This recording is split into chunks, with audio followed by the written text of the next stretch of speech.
মর্ম আসেনি? এসেছে। জাইমার জবাবে রাজি আহমেদ খুশি হননি। জাইমা বেশি খেতে পারেনি। খিদের সময় না খেলে পরে বেশি খাওয়া যায়নি। এক জ্যাম সব এলোমেলো করে দেয়। জাইমার খাওয়া শেষে ইশরাক উপস্থিত হয়। জাইমার রুমে চলে যায়। ইশরাকের খাবারটা রাজি আহমেদ বেড়ে দিয়েছেন। ইশরাত খাবার ধীরে খায়। ধীরে বলতে একটু বেশি ধীরজ সে। রাজি আহমেদ সরতেই ইশরাক জিজ্ঞেস করে, মোশানি খাবার খায়নি? বেশি খেতে পারেনি। ইশরাক আর জবাব দেয় না। তাদের দুই ভাই বোনের খাওয়া শেষ হলে হেল্পিং হ্যান্ড এটো প্লেট নিয়ে যায়। ইশরাক রুমে আসে। ক্লান্ত থাকায় জামার পাশেই গা এলিয়ে দিয়েছে সে। দুজনে কেউ কারোর সাথে কথা বলছে না। সন্ধ্যায় রাহেলা খানের কল আসায় জামা ফোন হাতে নেয়। ভার্সিটি থেকে এসে আর ফোন হাতে নেওয়া হয়নি।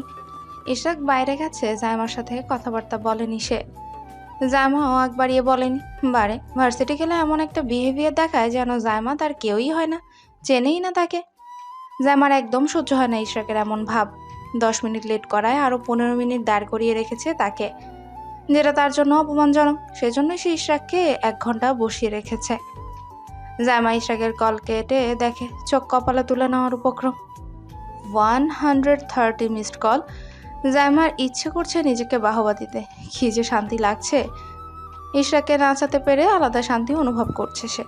জুবায়ের আশেকের বাসায় গিয়েছিলেন সাজেদ খান এবং ইরফান খান। সেখানেই সন্ধ্যার নাস্তার সাথে দেখাশোনাটাও হয়ে যায়। খুব শীঘ্রই মেয়ে দেখতে আসবে তারা। এ নিয়ে রাতের বেলা আলোচনায় বসেছে ইশরাক সহ। জায়মা রুমে বসে বসে তার প্রেজেন্টেশন ঠিক করে মুখস্থ করছে। রুম জুড়ে পায়চারিও করছে। তার বরের মতো মির্জাফর আর একটাও দেখেনি সে। আগামীকালকে না জানি তার মান সম্মানই ডুবে যায়। জায়মা চোখ মুখ সব বন্ধ করে প্রেজেন্টেশন মুখস্থ করায় মনোযোগ দিচ্ছে।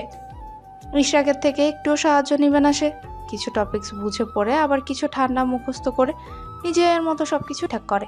সন্ধ্যা 7টার সময় প্রেজেন্টেশন নিয়ে বসেছিল, এখন বাজে 10টা। অবশ্য মাঝ দিয়ে এটা ওটা নাড়াচাড়াও দিয়েছিল সে। 10টার ভেতরে প্রেজেন্টেশন কমপ্লিট করে সে কাভারের কাছে যায়। ইশরাককে দেখিয়ে দেবে তার দ্বারাও যে অনেক কিছু সম্ভব। বেছে বেছে একটা শাড়ি বের করে জায়মা। ইশরাকের কিনে দেওয়া শাড়িগুলোরই একটা। সব ঠিকঠাক করে ফোন হাতে ফেসবুকে ঢু মারে। ইশরাকের আইডিটা সার্চ দেয়। চলে আসতে আইডি স্টক করতে থাকে। বিশেষত রিয়েক্ট চেক করে দিচ্ছে কোন মেয়ে রিয়েক্ট দিল না দিল। কিন্তু সবগুলো পোস্টে সে পোহার রিয়েক্ট পেয়েছে ভেবে মুখ বাঁকিয়ে ফেলে জায়মা। অবশ্য এসবে তার সমস্যা নেই। পোহা কেউ নিয়ে না, ইশরাক ঠিক থাকলেই হলো। পরদিন ইশরাক ঘুম থেকে উঠতেই দেখে জায়মা শাওয়ার নিয়ে রুমে এসেছে। সেদিকে তাকাতে ইশরাকের ভ্রুজোড়া সংকুচিত হয়ে ফেলে। এখনো তাদের মাঝে কোনো রকম কথাবার্তাই হয়নি। জায়মাও কথা বলেনি, ইশরাকও বলেনি। জায়মা এসে বিছানায় গুছিয়ে শাড়িটা বিছানার উপর রাখে। ততক্ষণে ইশরাকও ফ্রেশ হয়ে রেডি হয়ে চলে এসেছে। জায়মাকে দেখেও না দেখার ভান ধরে সে নিজের ঘড়ি হাতে লাগাচ্ছে। পারফিউম মেখে নিজেকে রেডি করে প্রয়োজনীয় জিনিস নিয়ে বেরিয়ে যায় রুম থেকে। জায়মা একাই শাড়ি পরেছে। সে নাস্তা খেতে নিচে আসলে ইশরাকের নাগাল পায় না। ইশরাত বলেছে তাড়াহুড়ো দেখিয়ে নাকি চলে গেছে। জায়মা নাস্তা সেরে বাসার গেটের সামনে থেকে রিকশায় উঠে গতকালকে কথা ভাবছে সে। ইশরাককে সরি বলবে, কিন্তু সে তো রাগের বশে অপেক্ষা করিয়েছে। ইশরাক চাইলে তাকে ক্লাসে ঢুকতে দিতে পারত। সে আমরি তো কোনো ভুল করেনি, সব দোষ তো ঘড়ির। এসব উদ্ভট চিন্তা করতে করতে ভার্সিটি আসে সে। ক্লাসে বসে মেহেরের সাথে আলোচনা করছে। মেহের জায়মার অনেক প্রশংসা করেছে। শাড়িতে নাকি তাকে অনেক সুন্দর মানায়। তার গোলামের পুত তাকে দেখেনি, জায়মা কিছু বলেও নি। টেবিলে মাথা রেখে চোখ বন্ধ করে শুয়েছিল। প্রচন্ড ঘুম পাচ্ছে। সেই সকালে উঠেছে। যথারীতি সময়ে ক্লাস শুরু হয়। ইশরাক আসে, দু একটা লেকচারও দেয়। জায়মা নিজের আসন ছেড়ে উঠে যায়। মাইক্রোফোনের সামনে দাঁড়িয়ে আজকের টপিকের নাম বলে, সাথে নিজের শিখে আসা টপিকসটা ধীরে সুস্থে বুঝিয়ে বলে। ইশরাক পুরোটা সময় চুপচাপ জায়মার বক্তব্যই শুনছিল। একটু অবাকও হয়েছে, কারণ গতকাল রাতে সে প্রেজেন্টেশন নিয়ে কোনো হেল্পই করেনি জায়মাকে। আজকে কি সুন্দর সবটা বলল। জায়মা নিজের সিটে চলে যায়। ইশরাক পরের প্রেজেন্টেশনকে দিবে সেটা অ্যানাউন্স করে দেয়। নিজের ক্লাস শেষ হতে সে বেরিয়ে যায়। পরের ক্লাসে একটা অপরিচিত মুখের সাথে সাক্ষাৎ হয় জায়মার, নতুন প্রফেসর। জায়মা বিয়ে চক্করে ভার্সিটির গ্যাপ দেওয়ায় দেখেনি তাকে। ওনার নাম ফাহিম আহমেদ। পড়াশোনায় ভালো স্টুডেন্ট ছিলেন, এখন নাকি ভালো পড়ায়। ফাহিম আহমেদ নিজের ক্লাসটা সুষ্ঠুভাবে নেন। আজকে জায়মার প্রেজেন্টেশন থাকায় সে একাই শাড়ি পরে এসেছে। সেজন্য ফাহিম আহমেদের নজরটা জায়মার দিকে অনেকবারই গেছে। তিনিও এই প্রথম জায়মাকে দেখেছেন। ক্লাস শেষ হলে জায়মা মেহেরের হাত ধরে বেরিয়ে আসে। হাঁটতে হাঁটতেই বলে, আমার পিকচার্স তুলে দিবে। ইস রে, প্রথমেই বলতি এখন তো অনেকটা এলোমেলো লাগছে। কিছু হবে না, আয় তো। জামা মেহেরের হাত ধরে টেনে নিয়ে যায় ফাঁকা জায়গায়। করিডোরের একপাশে দাঁড়িয়ে ছবি তুলছে তারা। জামার বেশ কয়েকটাই ছবি তোলা হয়। মেহেরের সাথে সে জায়গা ত্যাগ করে। দুজন পাশাপাশি হাঁটছে, তখনই প্রফেসর আসছিল। জামাদের পাশাপাশি এসে তিনি হাঁটার গতি থামিয়ে দেন। মেহের তাকে দেখে সালাম দেয়। ফাহিম আহমেদ সালামের জবাব দিয়ে বলেন, তোমার ফ্রেন্ড নাকি? জামাকে উদ্দেশ্য করে কথাটা বলে ফাহিম। মেহের জবাব দেয়। জি স্যার। জামা কথা বলে না, তার কেন যেন ভালো লাগছে না ব্যাপারটা। ফাহিম মৃদু হেসে বলে, অলরাইট। কথাটা সে বলেই চলে যায়। জামা জিজ্ঞেস করে, কি রে, লাইন মারবি নাকি? সর। যদি বিবাহিত হয়? দেখে তো মনে হয় না। না, আজকে তুই ফাটাই দিচ্ছিস মামা। একেবারে মোক্ষম জবাব তোর গোলামের পুতকে। কি একটা ভাব নিয়ে গতকাল তোরে অপমান করলো। জামার কথা মেহের শব্দ করে হাসে। জামা হেসে ফেলে, বলে, আমাকে বলছে আর কোনোদিনও তার সাথে করে নিবে না, আনবেও না। 1 মিনিট, আমি কি বলেছি যে আমাকে ইউনিভার্সিটিতে নিয়ে আসুন? নিজেই নাটক সাজায়। ও কি আমায় গাড়ি গরম দেখায়? আমার বাবারও টাকা পয়সা কম নেই, আমি বলে আমায় একটা গাড়ি কিনে দিবে। ওই প্রফেসর ইশরাক খানকে আজকাল সহ্যই হয় না আমার। ভাব দেখছিস আমি যে তার কি হই সেটা সে ভুলেই গেছে। এভাবে আসলে জীবন চলে না, তার কাছে আমার কোনো গুরুত্বই নেই। আমার শুধু কাগজে কলমে এই বউ জামাই আমরা, বাস্তবে এসবের কোনো রেশ নেই, মানে কিচ্ছুই না। এক নাগাড়ে কথাগুলো বলে দেয়ালের সাথে হেলান দিয়ে দাঁড়ায় জামা। পাশে মেহের ফোন চাপছে। তারা লিফটের সামনে দাঁড়িয়ে আছে। তাদের পেছনে নিঃশব্দে দাঁড়িয়ে আছেন ইশরাক। জামা দেখেনি তাকে। চোয়াল শক্ত, এক হাত প্যান্টের পকেটে গুজে রেখেছে সে। জামা পুনরায় বলা শুরু করে, জীবনটা আসলে একটা বৃত্তের মতো, আমাদের পরিকল্পনা মাফিক কিছুই হয় না, সব শেষে শুধু দীর্ঘশ্বাস। তুই এক কাজ কর, কোথাও ঘুরতে যা। মাইন্ড রিফ্রেশ করা প্রয়োজন তোর। যে বিয়ের পর থেকেই ঝিমাচ্ছিস, এসব উল্টোপাল্টা ভাবনা মাথা থেকে ঝেড়ে ফেল। সব কিছু একটু সিরিয়াসলি নে, আর একটু দায়িত্বশীল হ। দেখবি সব এমনিতেই ঠিক হয়ে যাবে। আমার মেইন সমস্যা আগে পড়াশোনা থাকলেও এখন সংসার করা। ওই বাড়িতে আমার মন টিকে না, কাউকেই আপন লাগে না। কেন এমন হয় আমি জানি না। আর আমার বর আছে ভালো, চেষ্টা করে সব বুঝিয়ে দেওয়ার। আসলে আমি এরকম কিছু হয়তো চাইনি, হয়তো চেয়েছিলাম নিজের মায়ের মতোই কাউকে। এত দায়িত্বের ঝামেলা আমি চাইনি। উফ, সব কেমন যেন লাগে। কথাটা বলেই জামা লিফটে প্রবেশ করে। মেহেরও করে। দুজনের সামনে তাকিয়ে মুখ ঘুরিয়ে ফেলে। ইশরাকও তাদের সাথেই লিফটে উঠেছে। মেয়ের জামাকে চেপে ধরেছে। জামার পাশে পেছনে ইশরাক দাঁড়ানো। জামা চুপচাপ দাঁড়িয়ে আছে। তিনজন একসাথে লিফট থেকে বেরোলে মেহের আস্তে করে বলে, সব শুনে ফেলেছে? সো হোয়াট, শুনে শুনুক, আমি কি কাউকে ভয় পাই নাকি? আমি আসি তাহলে, আগামীকালকে দেখা হবে। জামা হাত নাড়িয়ে বায় দেয়। ইশরাক তাকে পাশ কাটিয়ে চলে যায়। যা দেখে জামা মুখ বাঁকায়। ইশরাক গাড়ির সামনে দাঁড়িয়ে ফোনে চোখ স্থির রেখেছে। জামা ডানে বামে তাকায়। তখন কোথা থেকে ফাহিম আহমেদ এসে জামাকে দেখে বলে, হে মিস। মৈশানি। ফাহিম আহমেদ মিষ্টি হেসে বলেন, মৈশানি, কারোর জন্য অপেক্ষা করছো নাকি? না স্যার, বাসায় যাব। ওকে। কথাটা বলেই তিনি নিজের গাড়ির দিকে যেতে যেতে ইশরাককে দেখে বলে, স্যার, কারোর জন্য অপেক্ষা করছেন? ইশরাক জামার দিকে তাকিয়ে জবাব দেয়। হ্যাঁ। ফাহিম হেসে গাড়ি নিয়ে বেরিয়ে যায়। জামা ইশরাককে পাশ কাটিয়ে যেতে নিলে ইশরাক গুরু গম্ভীর কণ্ঠে বলে, গাড়িতে বসো। জামা যেন শোনেইনি, নিজের ফোনটা বের করে অন্যদিকে হাঁটা ধরলো। ইশরাক বিরক্ত হয়ে বলে, মাথায় তুলে আছাড় মারবো বলে দিলাম। জামা তার সামনে দাঁড়ায়। জবাব দেয়, আমি রিক্সা দিয়ে যাব। ইশরাক শুকনো তেজ দেখিয়ে বলে, যে আমি বসে থাকতে ভালো লাগবে না, আর এইভাবে রিক্সা দিয়ে যেতে হবে না। জামা ভ্রজরা সংকুচিত হয়ে আসে। জিজ্ঞেস করে, কিভাবে? ইশরাক কঠোর গলায় বলে, শাড়ি পরে রিক্সা দিয়ে যেতে হবে না। আঁচল চাকায় বেঁধে দুর্ঘটনা ঘটতে পারে। তোমার তো দায়িত্ববোধ একদম শূন্য। নিজের খেয়াল রাখতে পারি। গাড়িতে বসো। তোমার আম্মু নিশ্চয়ই তোমাকে ভালো বুঝিয়েছে সেদিন। জামা জবাব দেয় না। কিছুক্ষণ চুপ থেকে বলে, আপনি তো গতকাল আমায় কথা শুনিয়ে বলেছেন আপনার গাড়িতে করে আনবেনও না নিবেনও না। আজকে তো মায়া উতলে পড়ছে, ব্যাপারটা কি? আমাকে কি আজকে বেশি সুন্দর লাগছে? Just shut up. তোমার ভাগ্য ভালো যে আমি তোমার মাথায় তুলে আছাড় মারিনি মিস মৈশানি খানম। জামা মুখ বাঁকায়। ইশরাক গাড়ির দরজা খুলে দেয়। জামা মুখ ঝামটি মেরে বলে, যাব না। বসতে বলেছে। কথাটা বলে জামার ডান হাত ধরে নেয় ইশরাক। জামা আশেপাশে তাকায়। ইশরাক তাকে ভেতরের দিকে যেতে বলছে। জামা নেমে পরক্ষণে বসে যায়। ইশরাক দরজাটা লাগিয়ে নিজের সিটে বসে যায়। গাড়ি স্টার্ট দিয়ে বলে, সাগর দেখতে চাও নাকি পাহাড়? জামা জবাব দেয়, দুটোই। লম্বা ছুটি নেই, যে কোনো একটা চুজ করো। সাগর। ইশরাক জবাব দেয় না। জামাও কিছু বলে না। কিছুক্ষণ পর প্রেজেন্টেশন ভালো ছিল। জানি। ইশরাক মনোযোগ দিয়ে ড্রাইভ করছে। ইশরাক নিজেই বলে, জামা উসখুস করছে একটা কথা বলার জন্য, কিন্তু সাহস পাচ্ছে না।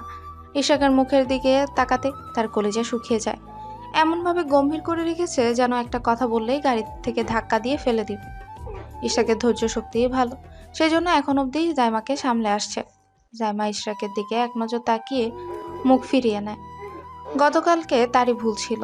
কেউ তাকে 1 ঘন্টা অপেক্ষা করালে জাইমা জীবনেও 133টা কল দিত না। এতটা ভালো মানুষ সে নয়, কিন্তু ইশরাক তার তরফ থেকে এই সম্পর্কে তেমন ইগো বরং সব ঠিক করার চেষ্টা করছে। জাইমার মনোভাব বুঝে তাকে ট্রিট করছে। জাইমা ভাবছে সরি বলবে, এই সম্পর্কটা নিয়ে সেও সিরিয়াস হবে। ইশরাক গতকালকের কথা ভাবছে।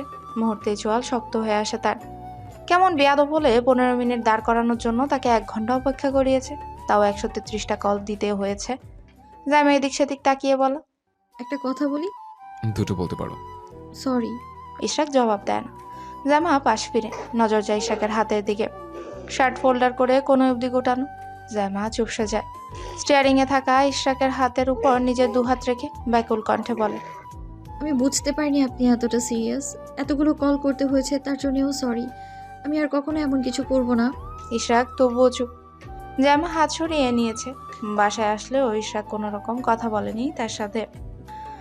জামা সোফায় বসেছিল, অপেক্ষা করছে ইশরাক আসলে লাঞ্চ করতে যাবে, কিন্তু তার ভাবনা উল্টোটা হয়েছে। ইশরাক তাকে রেখে চলে গেছে। জামা তখন পেছন পেছন খাবার খেতে গেছে। টেবিলে তারা দুজনই ছিল। সেখানে কোনো রকম কথাবার্তা হয়নি। জামা এবার হতাশ হয়। ইশরাক তাকে এভাবে ইগনোর করলে সে যাবেটা কই? খাবারটা কোনো রকম শেষ করে সে ইশরাকের পেছন দিয়ে রুমে দৌড় লাগায়। ইশরাক খাটের দিকে এগোচ্ছে। জামা এসে তার সামনে দাঁড়িয়ে যায়। মাথাটা নিচু করে বলে, আপনি আমায় ইগনোর করছেন। কিছু প্রয়োজন হলে বলতে পারো, এনে দেবো। জামা তাকায় ইশরাকের চোখের দিকে। ইশরাক নিজের দায়িত্বটাকেই বড় করে দেখছে। জামা হতাশ হয়ে তাকায়। রাগটা সত্যিই সিরিয়াস, কিন্তু রাগের মাঝে দায়িত্ব পালনে একটুও খামতি রাখেনি। জামা মাথাটা নিচু করে বলে, আই এম রিয়েলি সরি। আর হবে না এমনটা। ইশরাকের কল আসায় সে সেদিকে মনোযোগ দেয়। জামা সরিকে সে পাত্তাও দেয়নি। তখনও না, এখনো না। এমন সরি বলা তার পছন্দ না। জামা হয়তো তার রাগকে ঠুনকো ভেবেছে, সেজন্যই সঙ্গের মতো এসে সরি বলছে। ইশরাক 15 মিনিট পর রুমে আসে। জামা খাটের সাথে হেলান দিয়ে বসেছিল। ইশরাককে দেখা মাত্র কিছুটা উতলা হয়ে যায়, কিন্তু ইশরাকের কাছে সেসবের কোনো পাত্তাই নেই। সে এসির পয়েন্ট বাড়িয়ে দিয়ে সাদা চাদর গায়ে জড়িয়ে চোখ বন্ধ করে শুয়ে পড়ে। জামাও চুপচাপ বসেছিল। অনেকক্ষণ বসে থাকার পর বুঝেছে ইশরাক ঘুমিয়ে পড়েছে। জামা নিজের বালিশের উপর কোণে ঠেকিয়ে হাতের উপর মাথা রাখে। ইশরাকের খোঁচা খোঁচা দাড়ি যুক্ত ফর্সা গালে স্লাইড করে। কপালের উপর পড়ে থাকা চুলগুলোতে হাত বুলিয়ে দেয়। ইশরাকের মুখের গঠন, ত্বক সবকিছুই জামা খুঁটিয়ে খুঁটিয়ে দেখছে। তার গোলামের পুতটা সত্যিই সুন্দর, অনেক বেশি সুন্দর। জামা ইশরাকের 2 হাতের বাঁধন বুক থেকে সরিয়ে তাতে নিজের জায়গা দখল করে নেয়।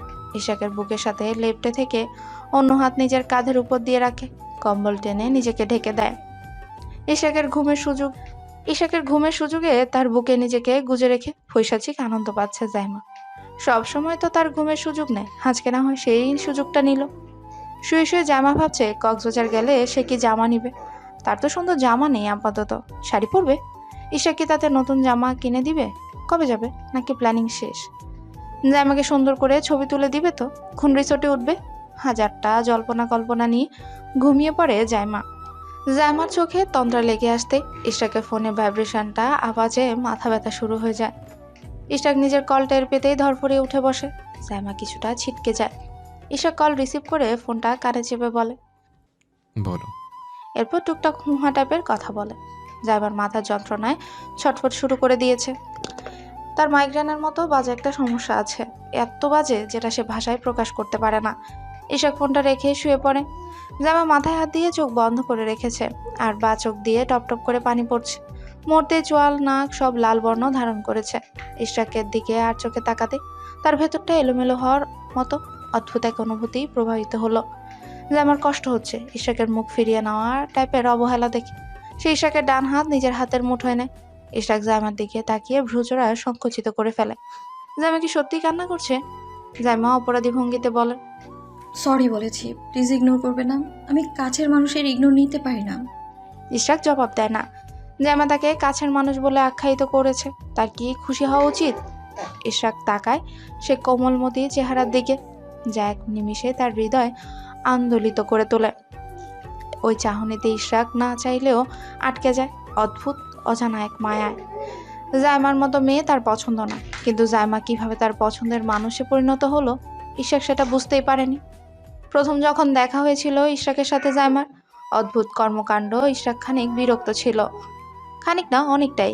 কিন্তু এসব অবুঝ কাণ্ডের মাঝে সে এক কোমল হৃদয়ের সন্ধান পেয়েছে। ইশরাক সেসব কথার জবাব দেয় না, শুধু জিজ্ঞেস করে, কাঁদছো কেন? দায়িত্ববোধ থেকে জিজ্ঞেস করছেন নাকি আহ্লাদ করে? আপাতত সঠিক উত্তর দিতে পারছি না। সরি, আর হবে না এমন। শুনেছি। আমার সরি অ্যাকসেপ্ট করে নিন। এদিকে আসো। কথাটা বলে ইশরাক জায়মাকে টেনে নিজের কাছাকাছি নিয়ে আসে। নিজের ডান হাতে ভর দিয়ে আছোয়া হয়ে বসে, বাঁ হাত দিয়ে জায়মাকে নিজের দিকে টেনে এনে বলে, এবার বলো, তোমার কি সমস্যা? মাইগ্রেন। মেডিসিন আছে? সব সময় নিই না। বিশ্রাম নাও, ঠিক হয়ে যাবে। কথাটা বলে ইশরাক জামার কপালে ধীরে ধীরে স্লাইড করা আরম্ভ করে। আবার কখনো চুলে বিলি কেটে দিচ্ছে। জামা নিরিবিলি চোখ বন্ধ করে রেখেছে। ইশরাকের ছোট্ট ছোট যত্নগুলো তাকে আলাদা অনুভূতির জগৎ থেকে ঘুরিয়ে নিয়ে আসে। সে যেমন তার ছেঁড়া কাহিনী করে, সেখানে ইশরাক কি সুন্দর করে সবটা গুছিয়ে নিচ্ছে, তাকে আগলে নিচ্ছে, যত্ন করছে। জামা অদ্ভুত রকমের প্রেমে পড়ছে। সেই প্রথম প্রেমটা বোধহয় তার হালাল পুরুষের প্রতি। প্রেমে পড়ার অনুভূতি কখনোই সে অনুভব করেনি, তবে আজকাল অনুভব করছে। পৃথিবীর সবচেয়ে সুন্দর অনুভূতির একটা হলো প্রেমে পড়ার অনুভূতি। জায়মা ইশরাকের দিকে ঘুরে তাকে জড়িয়ে ধরে, টেনে নিজের মুখোমুখি শুয়ে দেয়। গলা জড়িয়ে ধরে ইশরাকের খোঁচা খোঁচা দাড়িযুক্ত গালে নিজের গাল ঠেকিয়ে বলে, আপনি সবসময় আমার সাথে থাকবেন তো? না। কেন? কই যাবেন আপনি? জাপান চলে যাব। কেন, দেশ কি ভালো না? ভালো, সবই ভালো। তাহলে আসলে আমরা পরিকল্পনা করে একটা, হয়েছে আরেকটা। আপনি আমাকে রেখে কোথাও যাবেন না। আমি যেতে দিব না আপনাকে। ইশরাক জবাব দেয় না। জায়মার কোমর জড়িয়ে ধরে নিজের সাথে আরেকটু চেপে ধরে, কানের লতিতে আলতো করে ঠোঁট ছুঁয়ে বলে, ক্যান আই কিস ইউ? 5টা দিতে পারবেন? শিওর। ইশরাকের কথায় জায়মা মুখ লুকিয়ে নেয় লজ্জায়। ইশরাক জায়মাকে টেনে নিজের মুখোমুখি আনে। প্রথম আদরটা জায়মার কোমল গোলাপি অধর জোড়ায় বরাদ্দ করা হয়েছে, পরেরটা জায়মার কপালে। জায়মা লজ্জায় লাল হয়ে গেছে। ইশরাক প্রথমে থেমে বলে, 3টা বাকি রাখলাম, রাতে দেব। আচ্ছা, সেদিন রাতে আপনি আমার জামাটা নিচে ফেলেছেন কেন? জায়মার কথায় ইশরাক সামনের দেয়ালে তাকায়। জায়মা ভ্রু কুঁচকে তাকিয়ে আছে। ইশরাক জবাব দেয়, ডিস্টার্ব হতে চাইনি সেজন্য। ছি। ইশরাক জবাব দেয় না। জায়মা ইশরাকের মাথার সুন্দর চুলগুলো আলতো করে টেনে ধরে আর নিজের কাছে নিয়ে আসে। পিস পিস করে বলে, can I kiss you? Sure. ইশরাকের কথায় জায়মা মৃদু হেসে ইশরাকের গালে দাঁত বসিয়ে দেয়। ইশরাক নিজেকে ছাড়িয়ে বলে, বাইট এক্সপেরিমেন্ট তোমার উপরে করলে কেমন হয়? জায়মা মাথা নাড়িয়ে ইশরাককে জোর করে টেনে নিয়ে আসে নিজের কাছে। তার আকর্ষণটা গোলাপি অধর জোড়ার দিকে। নিজের অনুভূতিকে প্রশ্রয় দেওয়া চিন্তা ভাবনা করছিল সে, কিন্তু তার চিন্তা ভাবনা আটকে থাকার মাঝে ইশরাক নিজেই তাকে টেনে শুইয়ে দেয়। জায়মার উপর আছোয়া হয়ে ঠোঁটজোড়া দখল করে নেয়। জায়মা নিজের দুহাত ইশরাকের কাঁধে রেখে নিবিড় আলিঙ্গনে আবদ্ধ হয়। কিছুক্ষণ পর নিজেই ইশরাককে ধাক্কা দিয়ে সরিয়ে দেয়। হাঁপাতে হাঁপাতে বল, মেরে ফেলবেন নাকি? ইশরাক জবাব দেয় না। জায়মা বাম হাতের আঙ্গুলের ভাঁজে নিজের আঙ্গুল রাখে, ডান হাত দিয়ে জায়মার ঠোঁটে স্লাইড করে। জায়মা চুপচাপ তাকিয়ে আছে ইশরাকের দিকে। ইশরাক হাতের বাঁধন আলগা করে দেয়। জায়মার জামার পেছনে চেনটে সে হাত রাখে। চেনটা মৃদু নিচের দিকে টানতে জায়মা ইশরাকের দু কাঁধে হাত রেখে বলে, কি করছেন? জায়মার কথা শেষ হতেই ইশরাক তার গালে চুমু খায়, আদুরে গলায় বলে, don't say anything, let me do my work. কথাটা বলে সে জাইমার ঠোঁটে চুমু খায়। আবারও জাইমার চেনটা খুলে কাঁধ থেকে জামাটা নিচে নামিয়ে দেয়। নিচের দিকে ঝুঁকে কোমল বক্ষে অধর ছোঁয়ায়। খোঁচা খোঁচা দাড়ির ফলা নরম দেহে লাগতে জাইমা নড়ে চড়ে ওঠে। ইশরাক উন্মাদ হয়ে জাইমার ঘাড়ে গলায় চুমু খায়। কপালের উপর থাকা অবাধ্য চুলগুলো কানের পিঠে গুজে দিয়ে বলে। Do you feel bad? Zaima নামোদকে মাথা নাড়ায়। ইশরাক মৃদু হাসে, গালে চুমু দিয়ে বলে, if you want I will always adore you this way, my lady. Zaima তার কিছুটা উপরে আলগা হয়ে থাকা ইশরাককে টান দিয়ে নিজের উপর ফেলে দেয়। গলা জড়িয়ে ধরে বলে, আমি কিন্তু আপনার সব অসভ্যতামির ক্লাস মনোযোগ সহকারে করছি। ভবিষ্যতে অসভ্যতামির পরীক্ষা দেব আমি আপনার উপর। জাইমার কথায় ইশরাক অন্যদিকে তাকিয়ে মৃদু হাসে। জাইমা ইশরাকের মাথার পেছনে চুলের মাঝে নিজের হাত স্লাইড করছে। ঠোঁটের কোণে মৃদু হাসি। ইশরাকের নজর জাইমার হাস্যজ্জ্বল চোখের দিকে স্থির। জাইমা ইশরাকের অধর জোড়ার দিকে ঝুঁকে পড়তেই ইশরাক ছিটকে যায়। জাইমা হতভম্ব হয়ে তাকায়। ঠিক তখনই ইরা ডোডোর গলায় থাকা লাল ফিতা ধরে রুমে এগিয়ে আসে। এক হাত কোমরে রেখে অভিযোগ করে বলে, পাপা পাপা তো আমার বেবিকে কামড়ে দিয়েছে বেয়াদব একটা। ইশরাক বেড থেকে নেমে ইরার কাছে আসে। ডোডো ইশরাককে দেখা মাত্র ঘেউ ঘেউ করে অভিযোগ করে। ইশরাক সে ভাষা বুঝতে না পেরে জিজ্ঞেস করে। ডোডো কাকে কামড়েছে মা? ইরা ভাবুক হয়ে বলে, তুমি জানো না, পিপি আমাকে নতুন বেবি দিয়েছে, ওটার নাম বানি। দোদো বেবিকে কামড়ে দিয়েছে, তাই আমিও দোদোকে কামড়ে দিয়েছি। হোয়াট? তুমি ডোডোকে কামড়েছ? বেশি কামড় দিইনি পাপা, দুটো দিয়েছি। জাইমা ঘুমটা টেনে দৌড়ে আসে। ইরাকে দেখে বলে, তোমার তো ভ্যাকসিন নিতে হবে। ইশরাক ইরাকে নিজের কাছে নিয়ে আসে। ডানে বামে ঘোরায়, চোখ মুখ দেখে।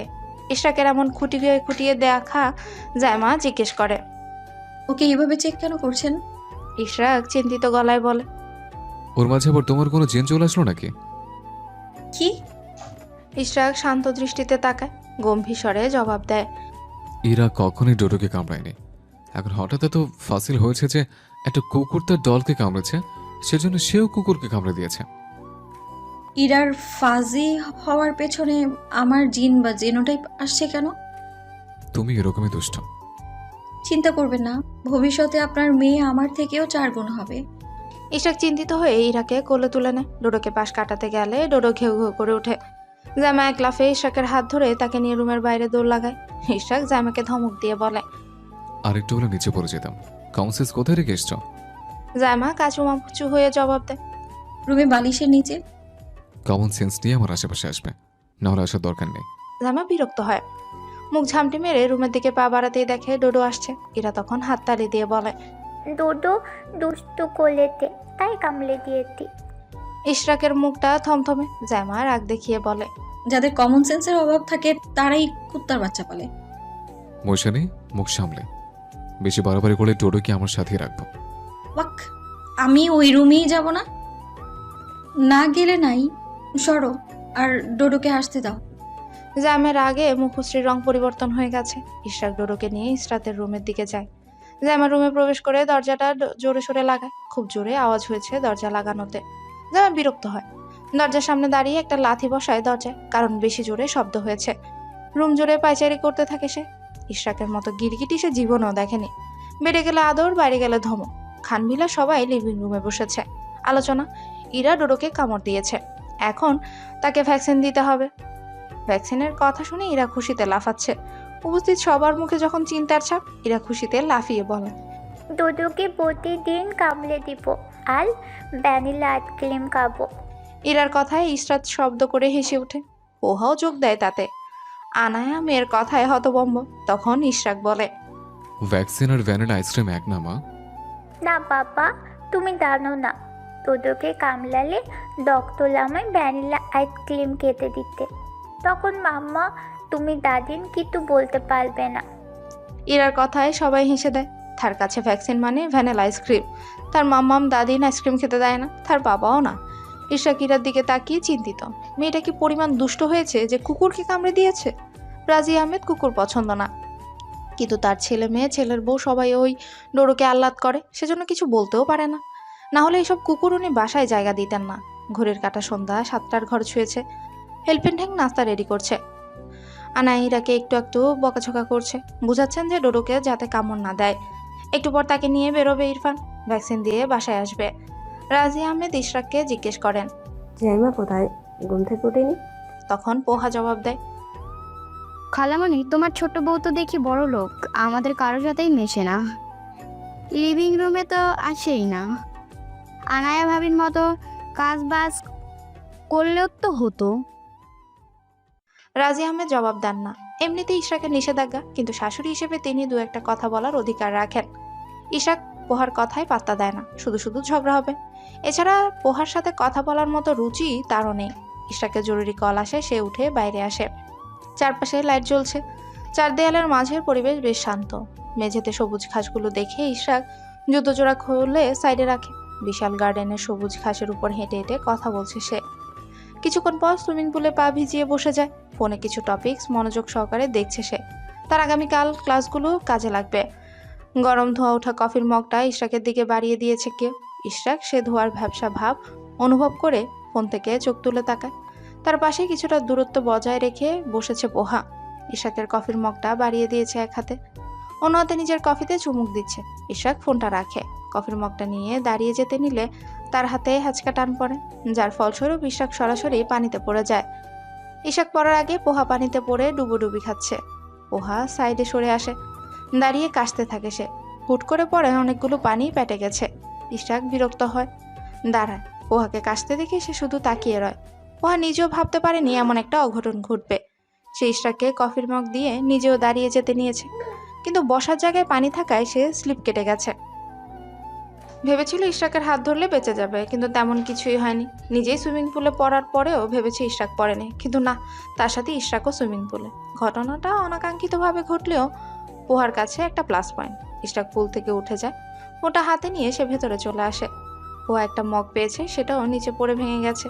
আরেকটা সুইমিং পুলের পানিতে ঘুমোচ্ছে, সেজন্য সেটা নিয়ে আর মাথা ঘামায়নি সে। ইশরাক ভেতরে আসতেই দেখে জাইমা আনোয়ারার সাথে গল্প করছে। ইরফান ইরাকে কোলে নিয়েছে, সাজেদ খান সহ তারা বেরোবে এক্ষুনি। ইশরাককে দেখে সাজেদ খান জিজ্ঞেস করে, রাতের বেলায় সুইমিং পুলে গোসল করলে নাকি? ইশরাক জাইমার দিকে তাকিয়ে জবাব দেয়। পড়ে গেছি। তখনই ইশরাক খ্যাক খ্যাক করে হেসে বলে। সত্যি? কিভাবে পড়েছে? তখনই আনায়া বলে, ভাবি তো এখানে, ধাক্কা দেওয়ার মতো কেউ নেই। সাজেদ খান এবং ইরফান বেরিয়ে যান। তখনই পোহাও ভেজা শরীর নিয়ে ভেতরে প্রবেশ করে। তার হাতে থাকা একটা মগ দেখা যাচ্ছে। ইশরাক পোহা দুজনকে ভেজা অবস্থায় দেখে ইশরাত প্রশ্ন করে, পোহা, তোমার এই অবস্থা কেন? এমনিতে পা সারেনি, জ্বর আসবে তো। তখন পোহা জবাব দেয়, স্লিপ কেটে পড়ে গেছি খালা। ইশরাক শুধু জাইমাকে দেখছে, কোনো রকম প্রতিক্রিয়া দেখেনি সে মুখে, না রাগ না জেলাসি। ইশরাক যেন হাফ ছেড়ে বাঁচে, চলে যায় নিজের রুমে। ইশরাক যেতে পোহা বলে, খালামণি, একটা মগ ভেঙে গেছে, এটা পুলে পড়ে গেলে তুলে এনেছি। তোমরা পড়লে কিভাবে? আনায়া কথায় পোহা জবাব দেয়, ভাইয়াকে কফিটা দিয়ে আমি গার্ডেনের দিকে যাচ্ছিলাম, মেজে ভেজা, আমি খেয়াল করিনি, পিছলে পড়ে গেছিলাম। ভাইয়া আমার হাত ধরতে ধরতে নিচে পড়ে গেছে। আমি এখন যাই, হুট করে পড়ায় অনেকখানি কেটে গেছে, চেঞ্জ করে। পোহা চলে যায়। জাইমা মৃদু হাসার চেষ্টা করে বলে। রাতের খাবার কিছু রান্না করতে হবে? তখনই রাজি আহমেদ বলে, তুমি চাইলে ইশরাকের জন্য রান্না করতে পারো। কি রান্না করব? বিট দেখ। জাইমা রাজি হয়, চলে যায় কিচেনে। রাজি আহমেদ তার বোনকে কল দিয়ে কথা বলতে থাকেন। আনায়া জাইমাকে সব মশলাপাতি রেডি করে দিয়ে চলে আসে। জাইমা একা হাতে রান্না করছে। রান্না শেষের দিকে আসতে দুটো পাত্রে বিফ ঢেলে দুই চুলায় বসায়।